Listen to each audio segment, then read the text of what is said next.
I've now been in politics since 2004. 2004 മുതൽ ഞാനിപ്പോൾ രാഷ്ട്രീയത്തിൽ പ്രവർത്തിച്ചുകൊണ്ടിരിക്കുകയാണ്. And I can say that I don't have a huge experience, but I do have a certain amount of experience in politics in India. എനിക്ക് പറയാൻ സാധിക്കും, എനിക്ക് വളരെ വിശാലമായ ഒരു അനുഭവ സമ്പത്തില്ല, പക്ഷേ കൃത്യമായ ഒരു അനുഭവം ഈ ഇന്ത്യയിലെ രാഷ്ട്രീയത്തെക്കുറിച്ച് എനിക്കുണ്ടെന്ന് എനിക്ക് ഉറപ്പോടുകൂടി പറയാൻ സാധിക്കും. So I would like to tell you a little bit about my experience in politics. അതുകൊണ്ട് ഞാൻ നിങ്ങളോട് രാഷ്ട്രീയത്തിൽ എൻ്റെ അനുഭവത്തെക്കുറിച്ച് കുറച്ച് പറയാൻ ആഗ്രഹിക്കുന്നു.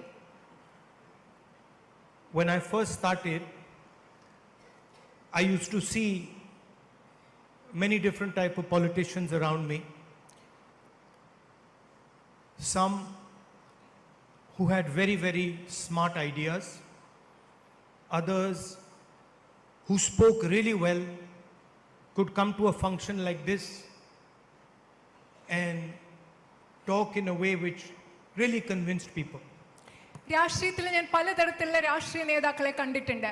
ചിലർക്ക് വളരെ മികച്ചതായ ആശയങ്ങളുണ്ട്, മറ്റു ചിലർ വളരെ മികവോടുകൂടി സംസാരിക്കും. ഉദാഹരണത്തിന് ഇതുപോലെയുള്ള യോഗങ്ങളിൽ വന്നിട്ട് ആളുകളെ ബോധ്യപ്പെടുത്തുന്ന രീതിയിൽ നന്നായി സംസാരിക്കുന്ന രാഷ്ട്രീയ പ്രവർത്തകരെയും നേതാക്കളെയും ഞാൻ കണ്ടിട്ടുണ്ട്. Some people would think very deeply about issues. If you ask them about an issue, they could almost give you a PhD.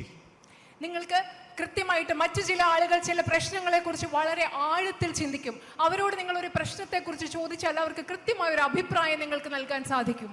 And each politician is some balance of speaking ability, thinking ability. എല്ലാ രാഷ്ട്രീയക്കാരും, ഓരോ രാഷ്ട്രീയ നേതാവും എന്ന് പറയുന്നത് സംസാരിക്കാനുള്ള കഴിവിന്റെ, ചിന്തിക്കാനുള്ള കഴിവിന്റെ ഇടയിലുള്ള ഒരു സമതുലിതാവസ്ഥയിലാണ് ഓരോ രാഷ്ട്രീയക്കാരും നിൽക്കുന്നത്. And when you read the newspapers or you judge a politician, mostly you will say, oh, he is an expert on this field, or he speaks really well. നിങ്ങളിപ്പോൾ രാഷ്ട്രീയക്കാരെ കുറിച്ച് പത്രത്തിൽ വായിക്കുമ്പോൾ അല്ലെ അവരെ വിലയിരുത്തുമ്പോൾ നിങ്ങൾ പറയും, ഓ, ഈ രാഷ്ട്രീയക്കാരൻ വളരെ നന്നായി ഈ വിഷയത്തെക്കുറിച്ച് സംസാരിക്കുന്നു, ആ വിഷയത്തിൽ ഒരു വിദഗ്ധനാണ്, അല്ലെങ്കിൽ വളരെ നന്നായി സംസാരിക്കുന്നു, നിങ്ങൾ അവരെ കുറിച്ച് പറയാറുണ്ട്. But after some time in politics, I discovered that people are not really interested in how well a politician speaks or how well he thinks about something. കുറച്ചു കാലം രാഷ്ട്രീയത്തിൽ പ്രവർത്തിച്ച ശേഷം എനിക്ക് മനസ്സിലായി, ആളുകൾ യഥാർത്ഥത്തിൽ ചിന്തിക്കുന്നില്ല എത്രമാത്രം നന്നായിട്ടാണ് ഒരു രാഷ്ട്രീയക്കാരൻ ചിന്തിക്കുന്നത്, അല്ലെങ്കിൽ ഒരു വിഷയത്തെക്കുറിച്ച് എത്രമാത്രം നന്നായി പറയുന്നു എന്നതിനെക്കുറിച്ച് ആളുകൾ ചിന്തിക്കുന്നില്ല എന്ന് ഞാൻ കണ്ടെത്തി. Because before you speak and before you think about something, you have to feel about that thing. കാരണം ഒരു കാര്യത്തെക്കുറിച്ച് നിങ്ങൾ സംസാരിക്കുന്നതിന് മുമ്പ്, ഒരു കാര്യത്തെക്കുറിച്ച് നിങ്ങൾ ചിന്തിക്കുന്നതിന് മുമ്പ് അത് എന്താണെന്ന് അതിനെക്കുറിച്ച് നിങ്ങൾ ഫീൽ ചെയ്യണം, അനുഭവിക്കണം. And I discovered that what people actually want from a politician is his ability to feel for them.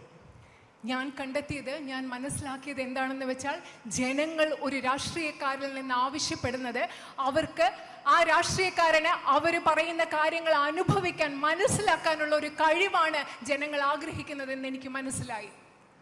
And often this is not so obvious. പക്ഷേ ഇത് പലപ്പോഴും പ്രകടമല്ല. Somebody is only thinking and feeling about himself, his future. He can give a good speech. ഉദാഹരണത്തിന് ഒരാള്, ആ വ്യക്തി സ്വയം തന്നെ കുറിച്ച് മാത്രം ചിന്തിക്കുന്നു, തന്റെ ഭാവിയെ കുറിച്ച് മാത്രം ചിന്തിക്കുന്നു, ആ വ്യക്തിക്ക് നല്ലൊരു പ്രസംഗം നൽകാൻ സാധിക്കും. Somebody is thinking deeply about some subject because he wants to impress people. He can impress people. ആളുകളുടെ ഇഷ്ടം കിട്ടാൻ വേണ്ടി ഒരു വ്യക്തിക്ക് ഒരു സബ്ജക്റ്റിനെ കുറിച്ച്, ഒരു വിഷയത്തെ കുറിച്ച് വളരെ നന്നായി സംസാരിക്കാൻ സാധിക്കും. But feelings are something that comes from inside. പക്ഷേ വികാരങ്ങൾ എന്ന് പറയുന്നത് മനുഷ്യന്റെ ഉള്ളിൽ നിന്ന് വരുന്നതാണ്. It's an act of humility.